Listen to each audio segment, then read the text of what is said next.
As God's children, it has always been our lifestyle to worship the Lord and bring Him glory in everything that we do. We always give our best to God because we know that we cannot outgive Him. He got our back and He will always provide. Part of our worship to the Lord is our giving. We may be in the middle of crisis, but we will still hold on to what the Lord has promised. As the Bible says in Malachi 3:10, "Bring the whole tithe into the storehouse that there may be food in my house. Test me in this, says the Lord Almighty, and see if I will not throw open the floodgates of heaven and pour out so much blessing that there will not be room enough to store it." With a cheerful heart, we can bring our tithes and offering at Raining Home. We can also give through GCash, or we can contact our respective life group leaders to help us on how to remain faithful in the Lord through our giving. Let us always remember that it's not what we do, it's who we are. We give simply because we love. Let's give!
just wanna move your heart. That's all I wanna do. I just wanna stand in awe and pour my love on you, no matter how much that costs. I really give it all to you, all to you. Is it a fragrance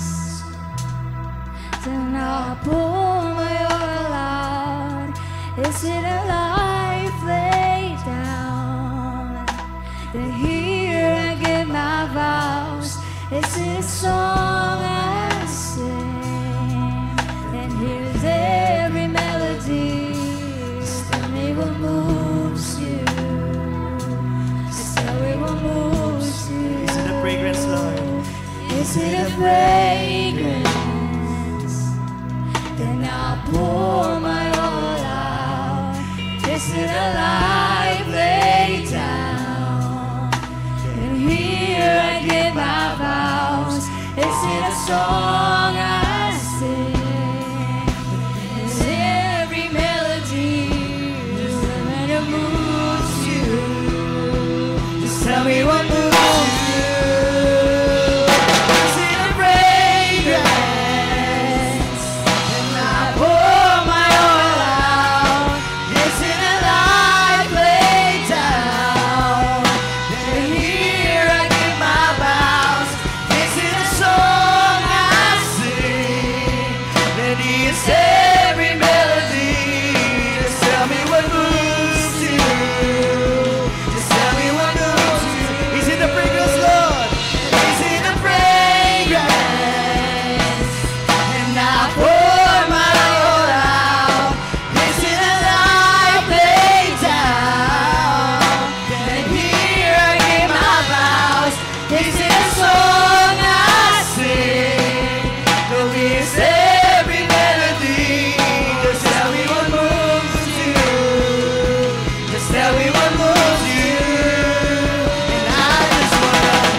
Is it a fragrance? Then I pour my oil out. Is it a life laid down? Then here I give my vows. Is it a song I sing? Then here's every melody. Just tell me what moves you. Just tell me what moves you. Just tell me what moves you. Just tell me what moves you. Oh, just tell me what moves you. Just tell me me what moves you. Oh, tell us, God. Just tell me what moves you. Just tell me what moves you. Yeah. Just tell me what moves you. Just tell me what moves you. Just tell me what moves you.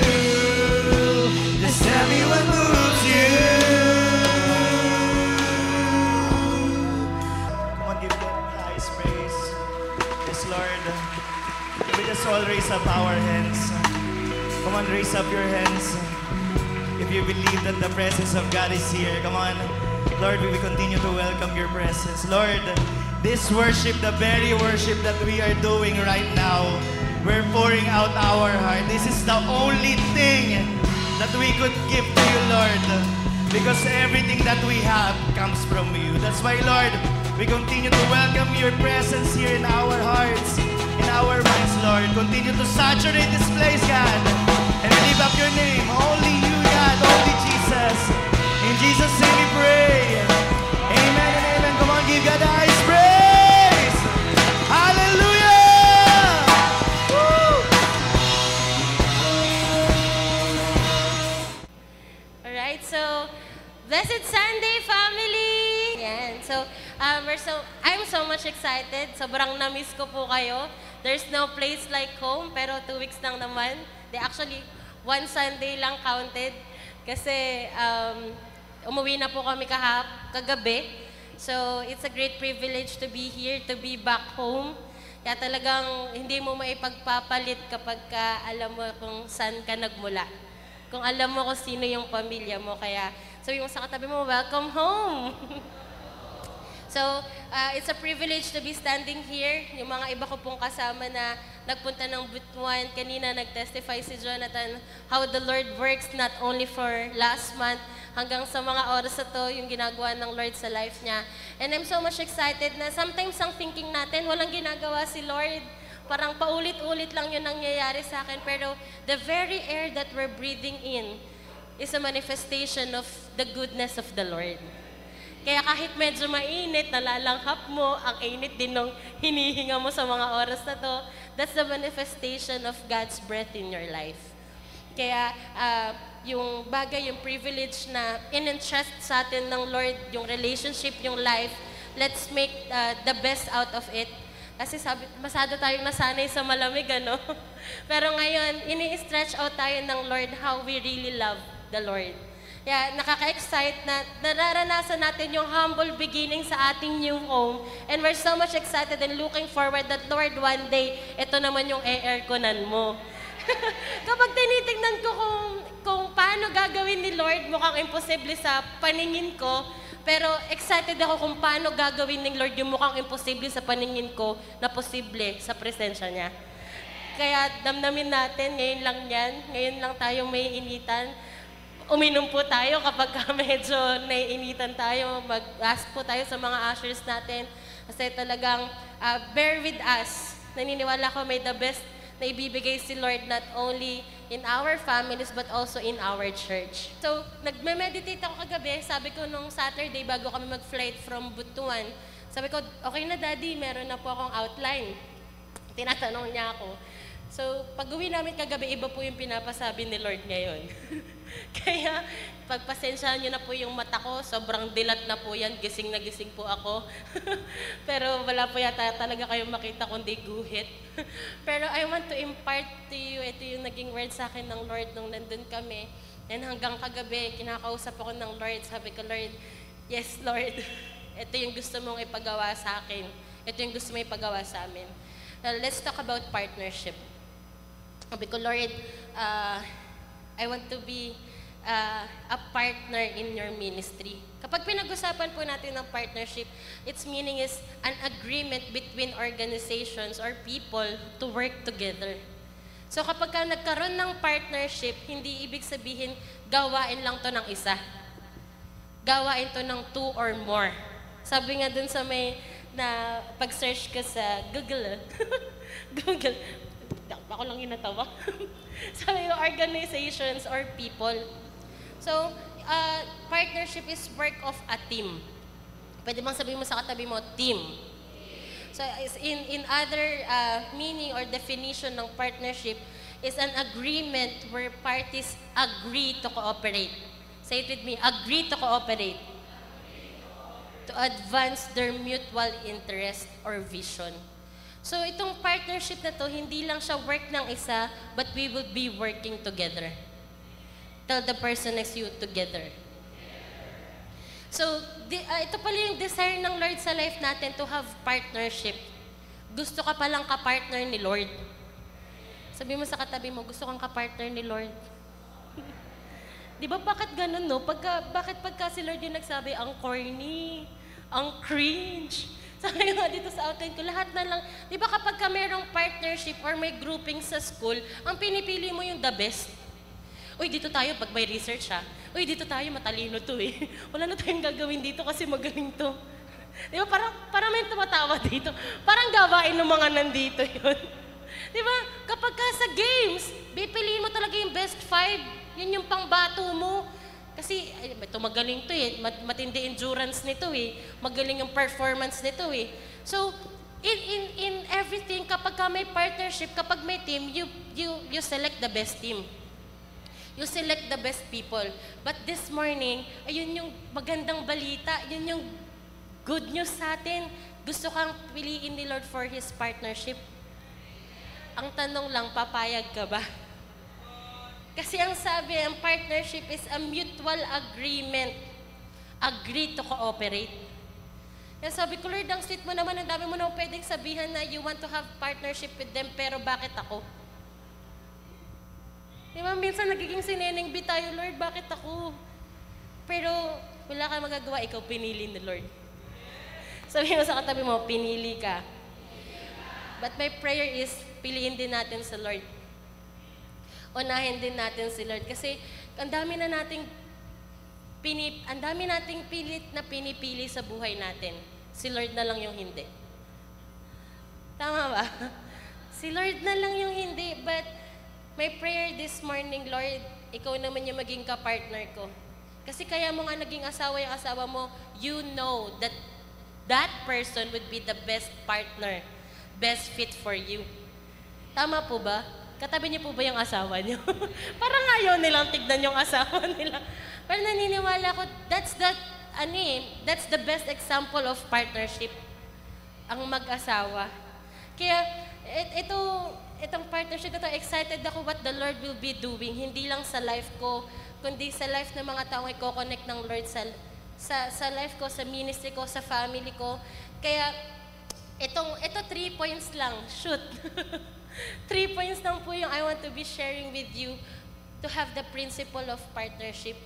Maybe yung mga nakapunta ng Butuan, you heard about this. But my prayer is, every one of us to be reminded. Ma-remind tayo na gusto kang ka-partner ni Lord. Piliin mo siya. Yung partnership is He is just offering it eh. Pero you have the free will if mag-a-agree ka or not. Number 1, principle of partnership is whatever God cannot do, let it remain undone.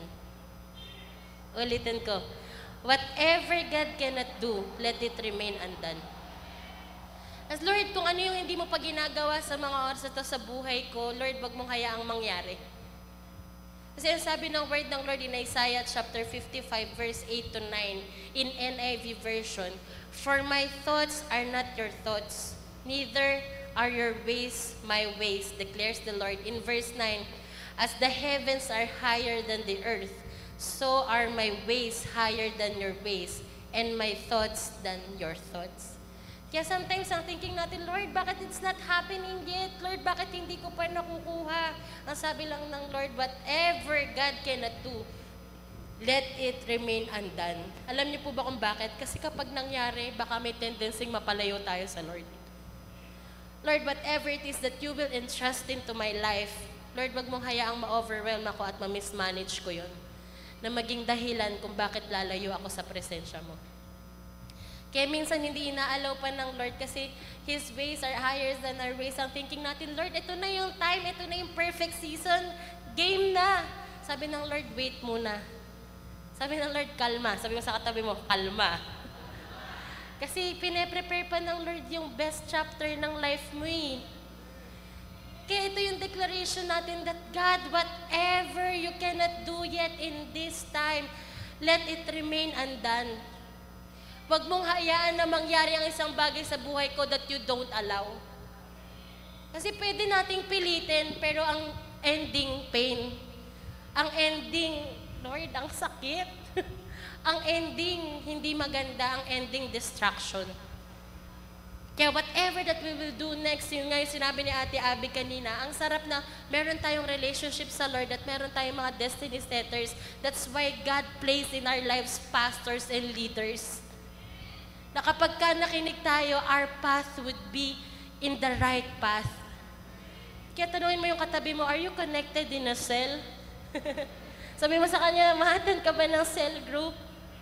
Kasi importante that we have a support group, a care group na magli-lead sa atin. And second thing, sabi niyo, uy, ang bilis ni Ate Dayan. Second agad.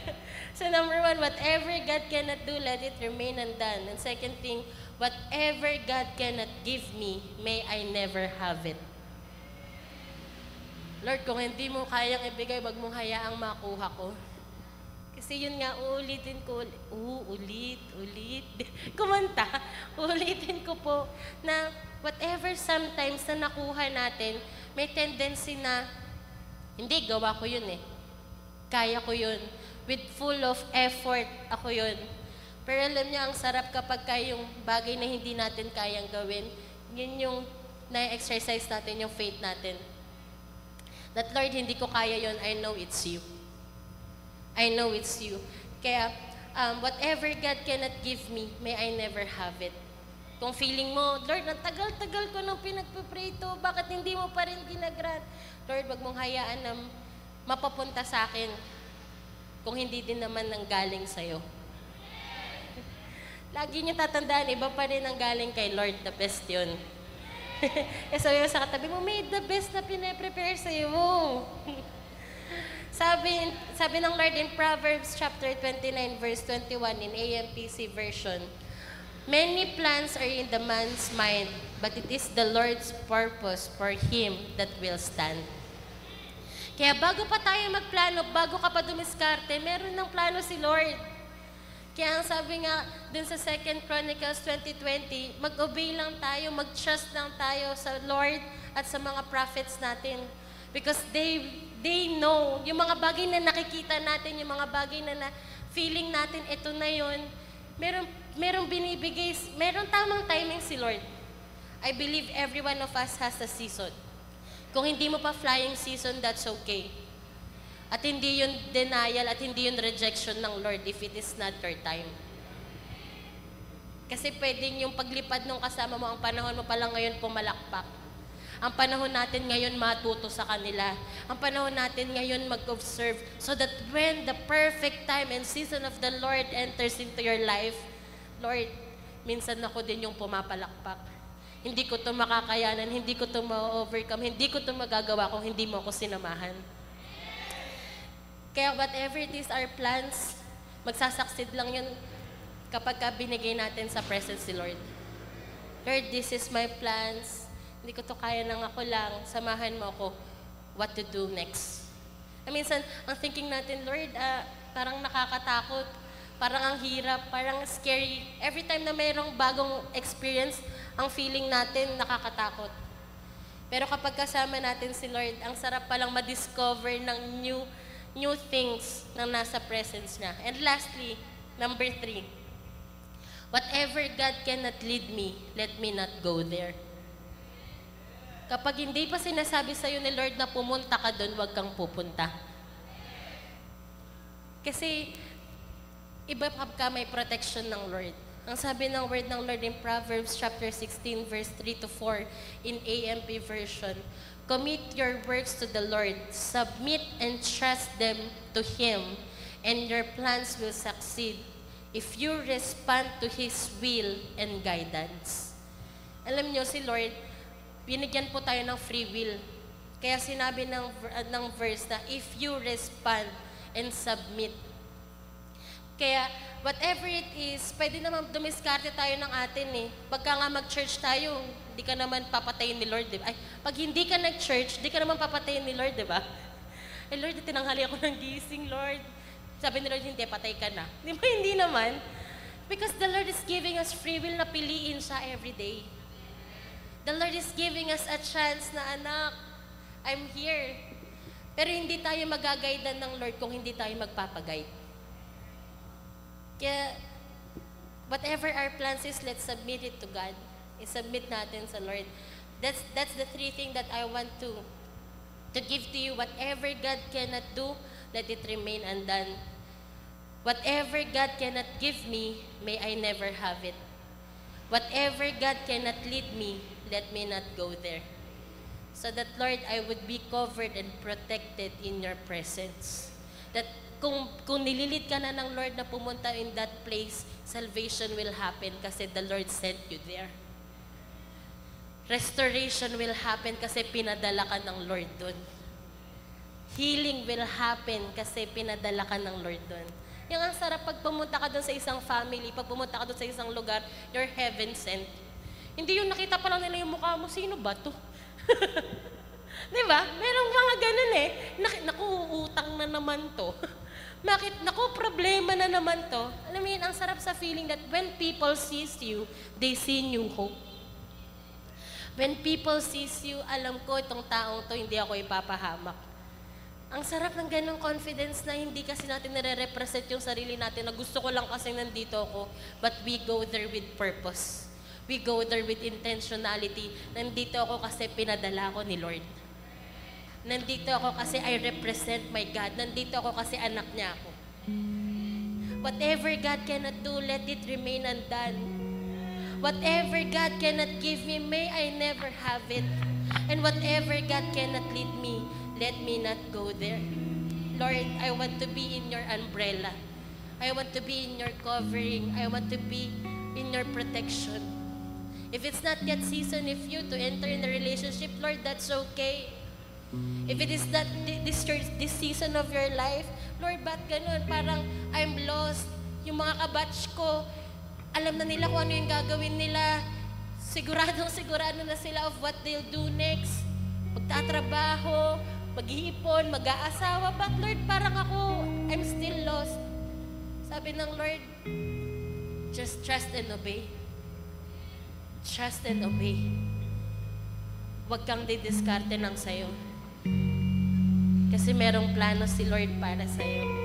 Sabi ng Lord, while I'm doing devotion, nung nasa Butuan po kami, na-remind ako ng Lord sa Jude chapter 1, verse 21 to the following, in NIV version. Sabi doon, keep yourself in God's love as you wait for the mercy of our Lord Jesus Christ to bring you eternal life. Keep yourself in God's love as you wait. As you wait for His perfect time. As you wait for the job you're dreaming. As you wait for you to be in the campus again. As you wait for your family to get to know the Lord. As you wait for your healing. As you wait for your season, Lord, may I find joy. May I found peace in the waiting. Kaya pwede pala yun na habang naghihintay ka, masaya ka. Kasi tayong mga tao, ayaw na, lalo na generation ngayon, ang hilig natin sa instant. Kaya nga merong AI eh. Biruin mo yun, hindi mo pa nga nakikilala ko sino yung magiging future partner mo, yung future baby mo, may mukha na. Kasi ang hilig natin sa instant, pero kapatid, si Lord, He is preparing best and great things for you. Hindi ka pang AI lang. Hindi ka pang instant lang.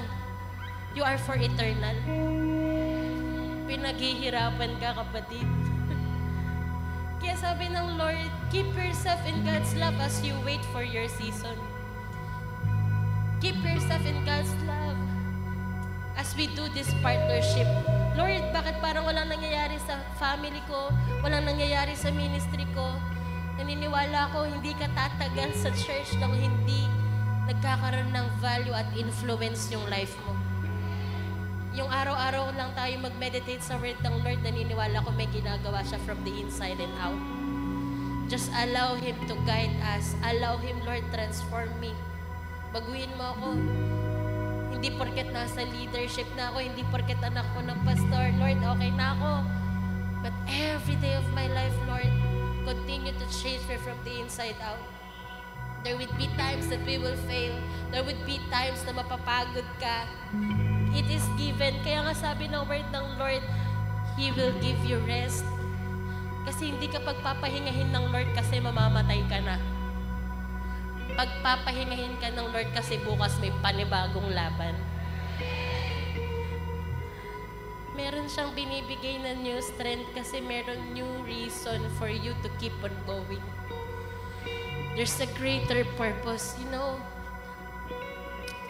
Just open our eyes, our spiritual eyes. Sabi ko, Lord, hindi mo nilagay ang Reigning Light family, ang new home, sa lugar na to ng aksidente lang.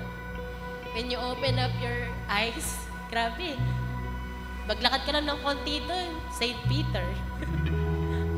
Patay. Diba? So ironic. Reigning Light, biglang merong patay. Pag umusod ka ng konti doon, may mga bars. Alam nyo kaya excited ako kung anong gagawin ng Lord sa church. Kasi itong daan na to, laging may aksidente.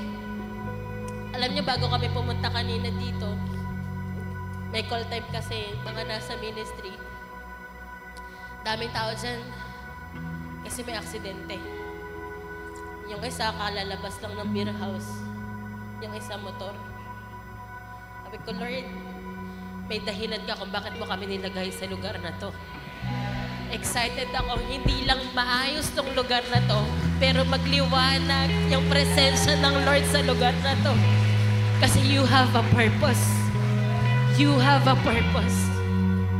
Kung bakit mababawasan ng teenage pregnancy, kasi you respond to your partnership with the Lord. Kung bakit mababawasan na, matatapos na ang broken family kasi you decided that on your generation, ako na yung last na makaka-experience nun. Kasi you decided that, Lord, me and my household, I will build a family who will love you radically. Kasi you decided to respond on that partnership. The Lord is calling you. The Lord is calling you to rise up. The church, going to church is not just about you. Going to church, meron tayong baong mission paglabas natin. Alam niyo po, hindi ko maaabot yung family mo.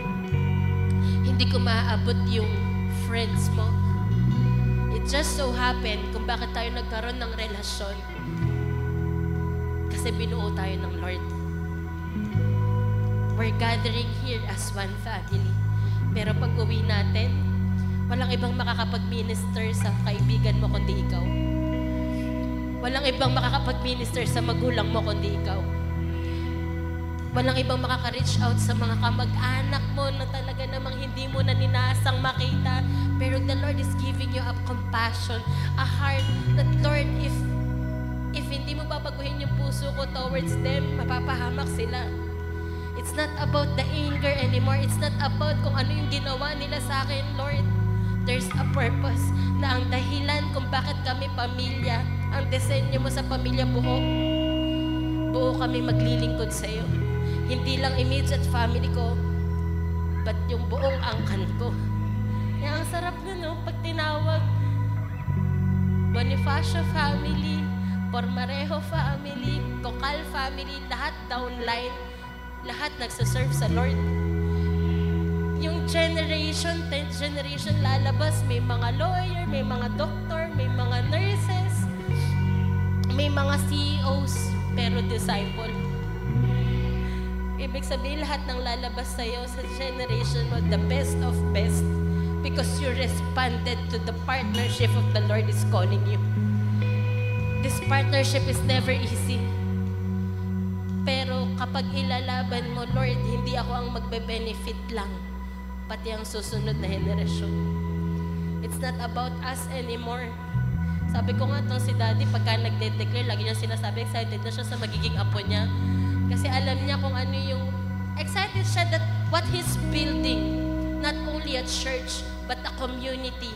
Na kapag yung mga susunod na generation, He knows na meron magra-rise up na itong mga taong to, itong mga batang to, mapagmahal sa Lord, who will stand in the truth, who will become a blessing to others. Kaya, I pray na we're not just a church, but really a children of God. The Lord, I want to be in partnership with you. Whatever that you'll be doing, Lord, count me in. Count me in. Kung nagkamali ka noon, okay na yun. Tayo yung resulta nung nakaraan eh. Pero kung sino yung mga magiging tao sa kinabukasan, responsibility natin yun. Pangangalaga natin yun. Nagkamali ka noon, okay na yun, tapos na yun. This is a new day for us to start that, Lord. This partnership, Lord, ipaglalaban ko to. Magaling tayo paglaban kapag kamahal natin, di ba? Miski mali. Pero ngayon, you know that you're in the right. Lord, may paglaban ko naman yung pagmamahal ko sa'yo. Because He said in verse 22, Jude chapter 1, verse 22, be merciful for those who doubt. And in verse 23, save others by snatching them from the fire. To others, show mercy mixed with fear, hating even the clothing stained by the corrupted flesh. Kaya I pray that the Lord will open our spiritual eyes, that the people around us are in need. Kasi kapag nakita lang natin yung sarili natin, lahat ng lacking sa atin, lahat ng kulang sa atin, makikita natin eh. But when you look outside, the next generation are in need. I pray that we're not too selfish enough. Kasi in every decision na gagawin mo, if you're a parent, hindi lang ikaw ang magke-carry nun sa resulta. Whether it's good or bad, ang anak mo ang magdadala. Kaya, hindi ka lang basta magulang. You're building a generation. Kaya, let's stand in the truth. Tapusin natin isang desisyon niyan na araw-araw nating desisyon na natilalaban. Lord, this is enough. I want to have partnership with you. I know I have a calling. And ito yung huling verse ng pa-flight na lang kami't lahat. Sabi ng word ng Lord in Philippians chapter 1. Na every time, I'm looking forward. The Lord every time na kapag may next generation na, kapag napasa na natin tong partnership na to, tong calling na to ng Lord sa next generation, ito yung sasabihin nila sa atin. Ito yung sasabihin natin sa mga disciples natin. Ito yung sasabihin natin sa mga tao that I thank my God every time I remember you. Nagpapasalamat ako sa Lord kasi nakilala kita. Nagpapasalamat ako sa Lord kasi ikaw yung binigay niya sa akin. Ikaw yung binigay niya sa aking leader ko, ikaw yung binigay na co-leader ko, ikaw yung binigay na kaibigan ko kasi hindi mo ako dinala sa kapahamakan. At I thank my God every time I remember you. In all my prayers for all of you, I always pray with joy. I always pray with joy because of your partnership in the gospel from the first day until now. Grabe. Lord, when we respond to that partnership, people will glorify your name. Kasi we fight for that partnership. We become faithful with that partnership. Alam niyo, hindi to kaya ng isa lang. Ma-overcome natin at magagawa natin to if we work together. Kaya yung partnership, it's an agreement of 2 or more people. And in verse 6, being confident of this, that He who began a good work in you will carry it on to completion until the day of Christ Jesus. Kung bakit tayo confident, kung bakit hindi tayo magsastumble, kasi we are anchored and founded and rooted in God's love. Kaya right now, as we stand in the presence of God, let's stand in the presence of God that, Lord, this partnership, thank you for for the entrustment. Thank you for the privilege, Lord, na ako yung pinili mo. Sa lahat ng family line ko, sa lahat ng mga kaibigan ko, thank you, Lord, kasi ako yung pinili mo na maging agent of change sa generation ko. The Lord, if you're a first timer in this space, nabasa natin kanina sa word that we are in the presence of the Lord, everything that we need is provided. Tagal na inintay ng Lord tong araw na to. Alam mo na nakita niya na parating ka, dinidikitan ka pa lang ng VIP sticker. Sa wakas nag-respond din yung anak ko sa akin. Kaya this morning, as we meditate, Lord, I want to move your heart. Move your heart. Move your heart. Kasi kapag yung puso ng Lord na antig sa'yo, na antig sa akin, whatever that we're asking in prayer, He will give it to you. He will give it to you. We honor you, Lord. Thank you for this partnership that you're offering to us. Lord, always help us in full surrender sa will mo sa buhay namin. Lord, gone are the days na kami yung dumidiskarte sa buhay namin. Gone are the days na we're too much confident na alam namin lahat. Lord, may we depend on your power. May we depend on what you can do in our lives, Lord. It's your time, Lord, na magpakitang gilas. It's your time, Lord, to be in our next chapters of our lives, or to unfold those stories, Lord God, as we surrender everything to you. Whatever contaminating our hearts, whatever contaminating our minds, Lord, whatever vices that we cannot surrender to you, Lord, right now, we're asking in prayer, Lord, that you move in our lives, you move in our ministry, you move in our families, God, because we believe, Lord, it's your work, not our work. It's your miracle.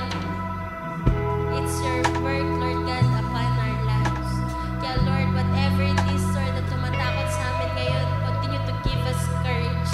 Continue to give us courage. And kung meron man kaming mga lugar na napuntahan that you don't allow, Lord, we're so sorry.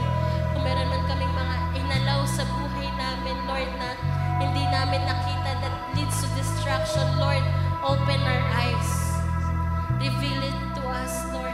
Because, Lord, ang gusto lang namin magdepende sa gagawin mo sa buhay namin. We're so much excited, Lord, for the days ahead of us. Kasi this time, Lord, it's not about us, Lord, but it's about you and me. It's about us, Lord. Ikaw at ako. It's no longer I, Lord, but tayong dalawa. That, Lord, whatever you cannot do in my life, let it remain undone. Let it remain undone. And whatever, Lord, you cannot give to me, may I never have it. Lord, whatever you cannot lead me, Lord, let me not go there. Ang importante sa akin, Lord, samahan mo ko all the days of my life, Lord, as I do this partnership with you. Maraming salamat po, Lord. We love you. We honor you. In Jesus' name we pray. Amen and amen.